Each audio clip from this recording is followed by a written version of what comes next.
Buenos días, bienvenidos a Entrevista Venevisión. Soy Ibrahim López Piñero y en este espacio vamos a analizar temas de interés nacional e internacional. Hoy en estudio nos acompaña José Ignacio Guarino, analista financiero. Bienvenido. Hola Ibrahim, gracias por la invitación. El año 2025 comenzó con una brecha importante entre el dólar del Banco Central de Venezuela, ese marcador, y el marcador del llamado dólar paralelo, casi 15 bolívares. El Banco Central de Venezuela también el pasado 2 de enero hizo una intervención cambiaria, inyectó 50 millones de dólares al mercado. ¿Es suficiente esa cantidad? Mira, el tema cambiario desde el último trimestre del 2024 para acá, 20-30% más o menos lo que fue la diferencia cambiaria. Eso te dice mucho de las expectativas que tiene la economía venezolana en tanto y en cuanto también lo que puede venir siendo la inflación nuevamente, lo que puede también ser la dinámica económica en el país.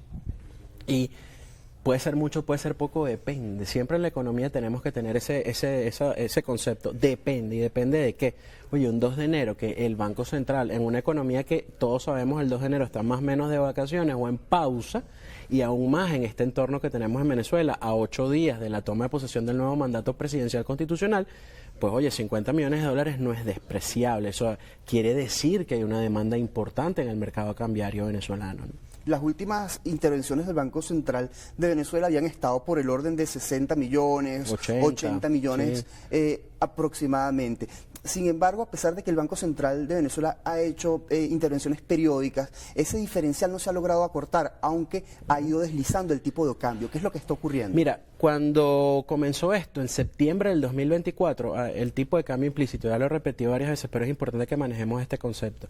Liquidez monetaria en bolívares, reservas internacionales en dólares, tú sacas eso y te da un tipo de cambio implícito, era alrededor de los 62 bolívares, estaba en 45 el tipo de cambio BCB, y fíjate que al día de hoy todavía no estamos ni siquiera en los 60 bolívares del tipo de cambio del Banco Central.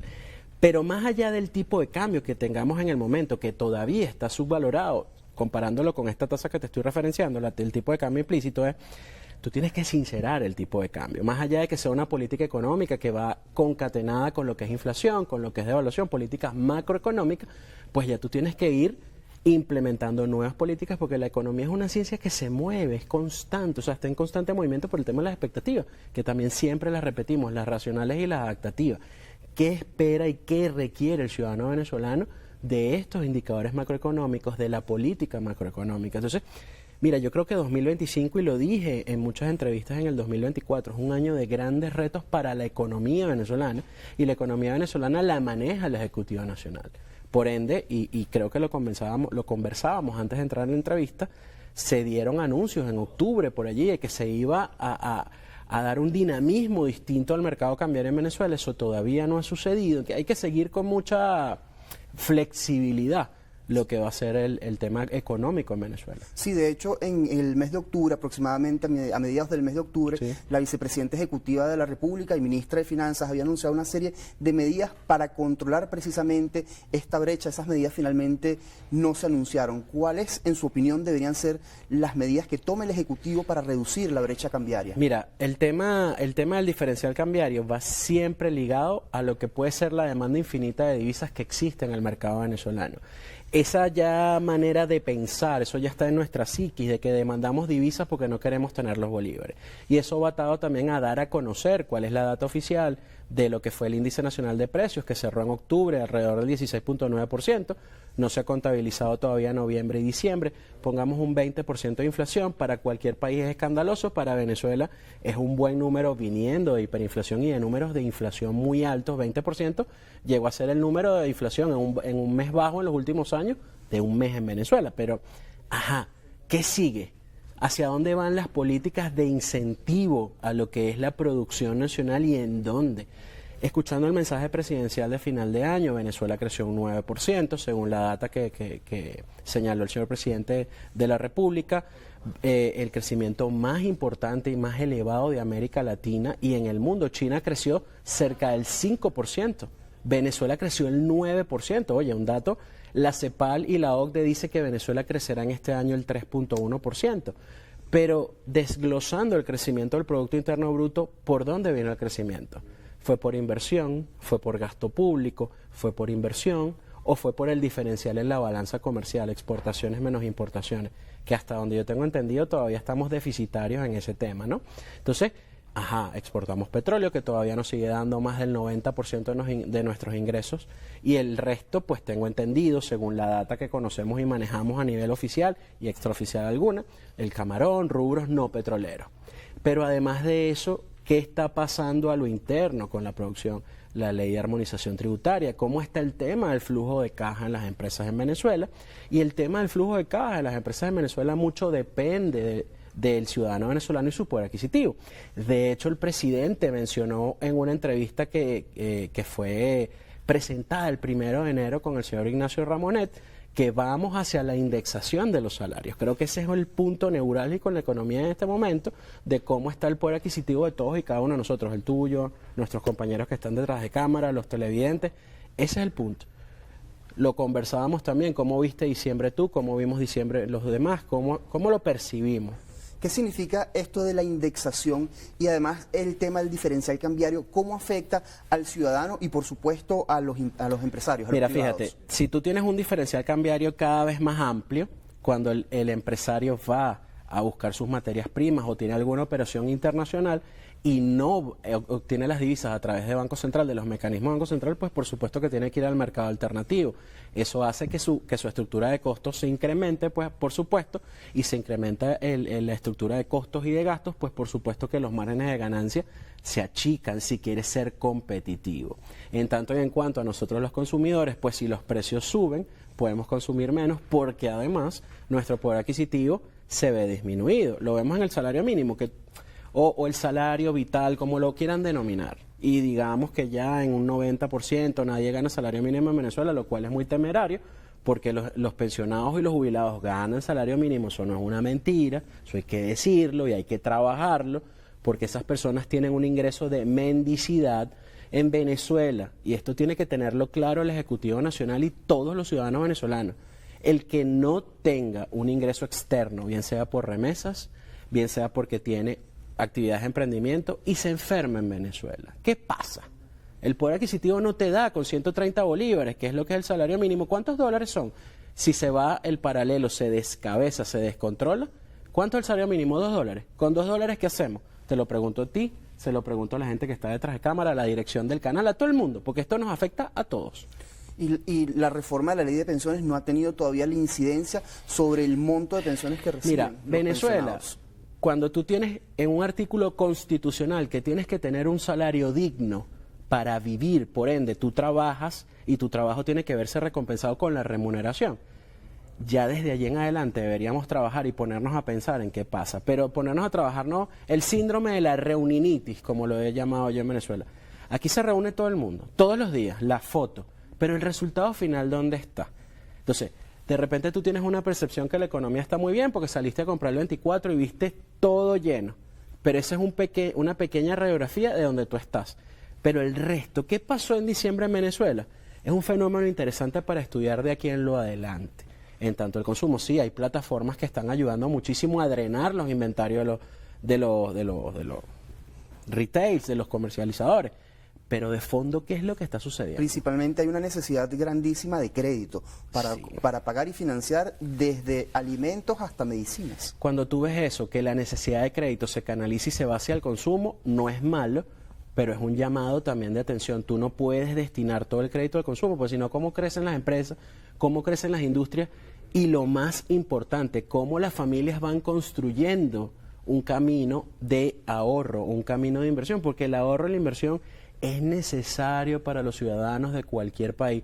Esto no es utópico, no es una quimera, no es el síntoma más evidente del capitalismo. No. La gente tiene que tener capacidad de ahorro y de inversión aquí, en China, en Vietnam, en cualquier país. La vicepresidenta ejecutiva de la República también había dicho en el mes de octubre, en función al diferencial cambiario, que había un aprovechamiento político y financiero de esto. ¿Cuál es su opinión? Mira, sin duda que los mercados financieros se mueven por expectativas y los grandes tenedores, las ballenas, como tú los quieras, los grandes players, como tú los quieras llamar, pueden mover los instrumentos financieros, bien sea un tipo de cambio, spot o a futuro, bien sea el precio de una acción, el precio de un bono, lo que sea. ¿Con algún interés político? Pues por supuesto. Pero no podemos atachar o adjuntar o decir que hay personas que están moviendo el tipo de cambio para la desestabilización. Puede tener un componente y ciertamente lo tiene, pero no es la totalidad de lo que está pasando con el tipo de cambio. Tenemos que recordar y machacar. Todavía tenemos control de cambio en Venezuela 23 años después, porque hay una ley que se llama régimen cambiario y sus ilícitos. Tú vas a comprar dólares aquí y los compras a la tasa que tú quieres y libremente no tienes un monto. Y a la tasa que dicta el ente rector, que es el Banco Central, política monetaria, política cambiaria. Ajá. Pero el tema de fondo, cuando tú tienes un control cambiario o el Ejecutivo Nacional en cualquiera de sus voceros tiene que hablar del tipo de cambio, es que todavía no has creado la confianza para que la gente tenga la moneda de uso y curso legal, que todavía es el bolívar según la Constitución de la República Bolivariana de Venezuela, y se quieren voltear al dólar. Y eso no es tan mal. La gente busca protección porque además en Venezuela, ¿dónde están los instrumentos de inversión? Más allá de lo que, y disculpen que hable en primera persona, hemos achacado por más de 13 años ya, el mercado de valores en Venezuela. Pero más allá de eso, ¿dónde invierten las personas que están acá? ¿Dónde inviertes tú? ¿Dónde invierto yo? ¿Dónde protegemos lo poco o lo mucho que tenemos? Mira, Ibrahim, yo observé algo en el año 2024 que nunca había visto. Esos lugares donde se empeña oro, donde la gente empeña sus prendas o las venden, las pocas que pudieron comprar. Y no es que estaban vendiendo eso para comprarse una casa, un apartamento, un carrito de perro caliente para producir flujo de caja. No, no, no. Las estaban vendiendo para sobrevivir. Entonces, ese dato del 9% en crecimiento, que hay que celebrarlo, porque la economía, nosotros dependemos de eso, pero ¿dónde baja a todos nosotros? ¿Cómo permea ese crecimiento económico? La relación de la macroeconomía y la microeconomía es muy importante. Cuando tú no ves match, es donde se producen esos temas que dice la señora vicepresidenta, de que hay personas aprovechándolo. Por supuesto, en las asimetrías y en los controles salen oportunidades y las personas lo aprovechan. Al principio de la entrevista, usted hablaba de los retos que tiene la economía venezolana para el año 2025. ¿Cuáles son? Eso me lo responde, por favor, al regreso del corte comercial. Nosotros necesitamos hacer una breve pausa, no se aparte de su pantalla, ya venimos.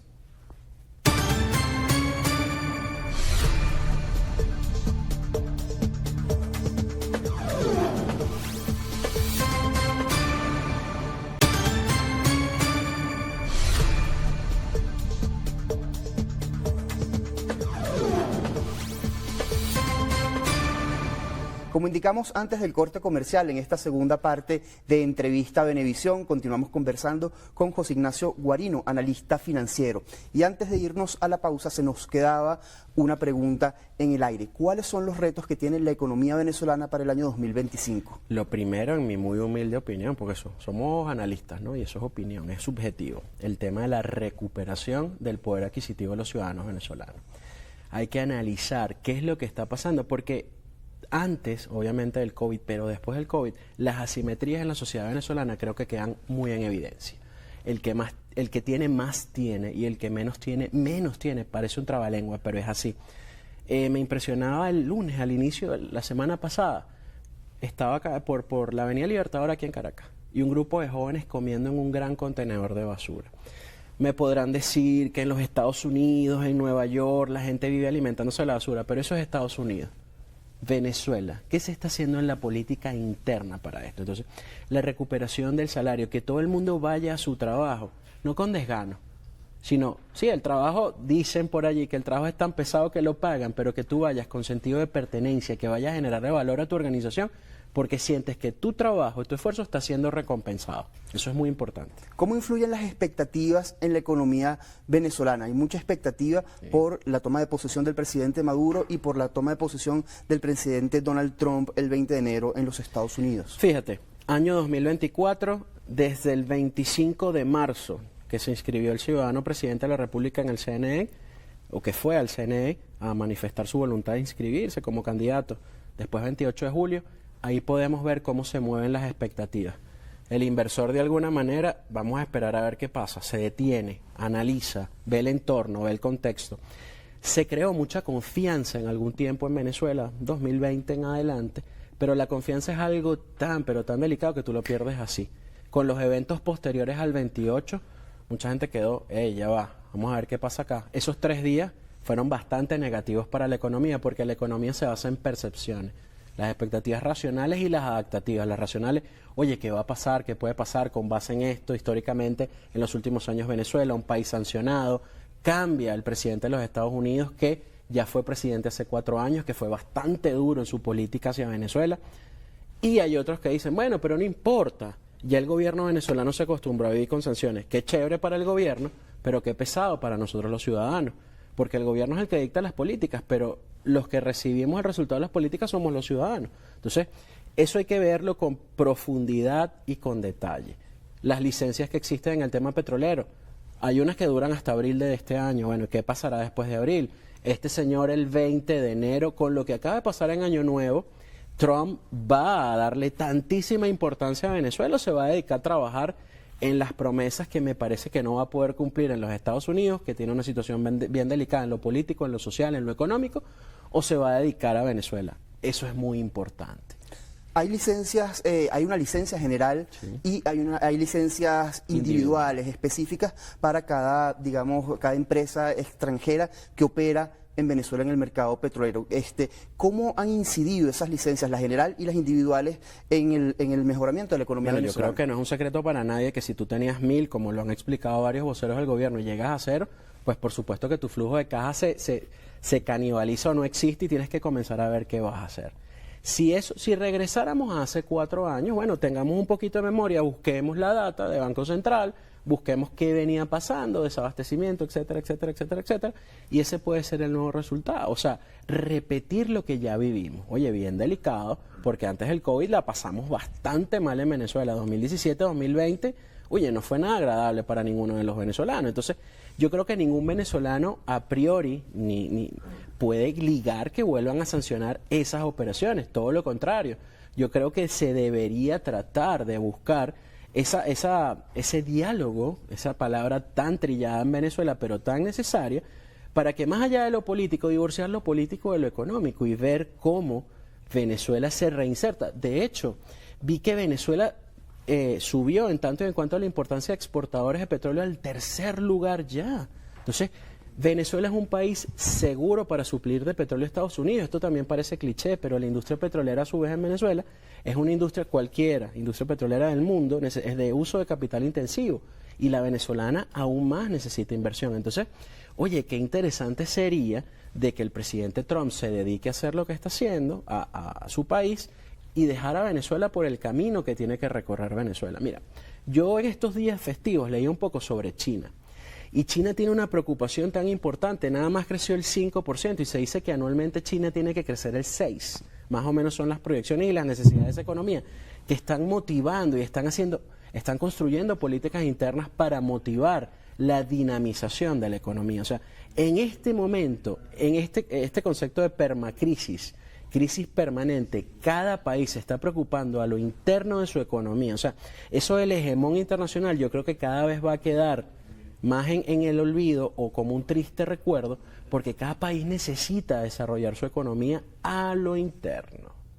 ¿Cuál debería ser la política, digamos, financiera y económica que aplique el gobierno nacional para continuar controlando la inflación? Y, en su opinión, ¿cuáles han sido los aciertos y desaciertos en esta materia? Mira, yo creo que una de las primeras cosas que le hemos recomendado muchísimo al gobierno, y lamentablemente hasta el momento no se ha llevado a cabo, la profundización, el reconocimiento, la educación, la formación del mercado de valores, el mercado de capitales, o como lo quieran llamar en Venezuela.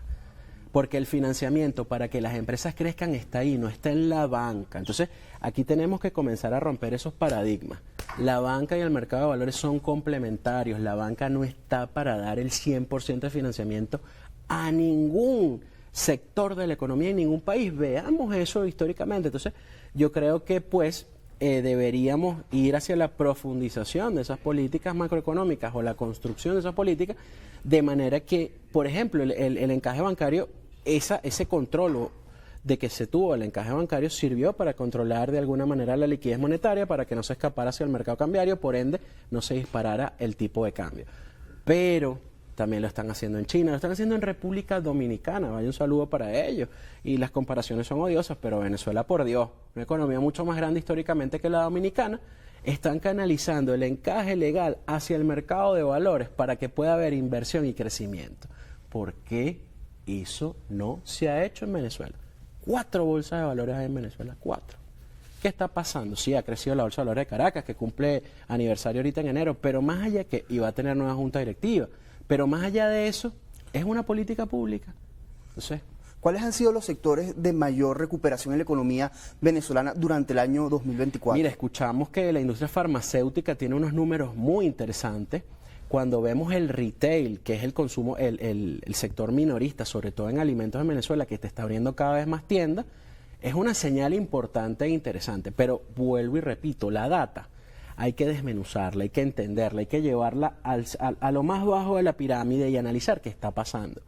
¿Será sostenible esa cantidad de ofertas? Porque ahora no hay desabastecimiento, pero la demanda se calza con la oferta que tenemos hoy día. Todos esos temas son de estudio diario. ¿Cómo observa usted la posibilidad de un ajuste general de sueldos y salarios en Venezuela? Porque generalmente, digamos, la reticencia del Ejecutivo Nacional a ajustar sueldos y salarios está vinculada con el tema de la inflación y el control de la inflación. ¿Es posible aumentar sin que aumente la inflación? Si tú calzas lo que es la demanda con la oferta, pues por supuesto que es viable y es necesario. Ahora, si tomamos la política anterior de aumentos, pues por supuesto que se te va nuevamente la inflación. El tema está, o se te desboca la inflación, el tema también está en la, digamos que la institucionalización o salarización de esos bonos constantes que el gobierno está dando. O sea, hay que sincerar cuánto es realmente la necesidad que tiene cada ciudadano venezolano para tener una vida digna y para cumplir con el artículo constitucional de que tu salario tiene que estar de la mano con lo que tú trabajas. ¿Y existen los recursos para eso? ¿Podría el Estado venezolano pagar? Mira, yo creo que más allá de que el Estado, como el principal empleador en este momento en Venezuela, eso hay que concertarlo con todos los sectores económicamente productivos y activos en Venezuela, porque mucho empresario privado ya paga mucho más de lo que debería y paga lo que puede con base en mantener su talento humano, pero ¿hasta dónde? Eso es importante. Mira, aquí tiene que darse una política de incentivo a la inversión, de incentivo a que ese empresario diga, sí, yo voy a poner y voy a traer mis divisas a Venezuela y no las voy a dejar en X o Y jurisdicción del mundo. Entonces, pero hay que construir confianza. ¿Y cuáles deberían ser esos incentivos? Mira, el tema tributario en este momento es un temazo. O sea, ¿por qué la carga tributaria me afecta tanto? Oye, ¿por qué yo voy a traer recursos a Venezuela y voy a ampliar mi planta cuando el aparato productivo está dormido en Venezuela? Eso también es importante porque lo leemos, el sector calzado en Venezuela. Ah, que no podemos competir con China. Bueno, pero vamos a ver con quién podemos competir, por lo menos la demanda interna. ¿Por qué se hace más caro? Y decirlo y analizarlo y sincerarlo y ver hacia dónde se puede ir, porque es más caro producir en Venezuela. Oye, en esto que estamos, se anunció una reforma constitucional. Oye, el análisis de la ley orgánica del trabajo, que hace bastante caro. Este tema de la armonización tributaria, hacia dónde fue, hacia dónde va, tenemos impuestos, tenemos los parafiscales, tenemos un temazo en Venezuela. Hay empresarios y gremios privados que señalan que la ley orgánica del trabajo, digamos, se diseñó para un momento muy específico de la historia y de la economía venezolana y que necesita una reforma porque no es sostenible en el tiempo. El derecho es un mecanismo de control social, eso nos lo dicen a los que vamos estudiando derechos en Introducción al Derecho. Cambia porque regula un momento, como tú muy acertadamente lo acabas de decir, hace 13 años ya. Oye, hay que analizarlo. Si las constituciones que se dicen que son las cartas magnas de cada estado, en Venezuela la estamos revisando de una manera constante, ¿por qué las leyes no? Entonces, y con base y con la necesidad de dinamizar la economía. Yo creo que el dogma en lo político, lo pragmático en lo económico. Entonces yo creo que ese debe ser el camino, continuar el diálogo, continuar profundizando y dejando de lado esos complejos que se pueden tener de la economía, el capitalismo, el socialismo, o sea, y toda ideología importante, toda forma de pensar importante, escucharla y llevar a la práctica, porque la economía venezolana somos todos los venezolanos, no tiene parcialidad política. Lamentándolo mucho, se nos acabó el tiempo. Gracias por habernos acompañado. Gracias, Bren, un placer. José Ignacio Guarino, analista financiero. A ustedes, gracias por su atención. Será hasta una próxima emisión de Entrevistas Venevisión. Luego del corte comercial, continúe bien informado con Noticias Venevisión.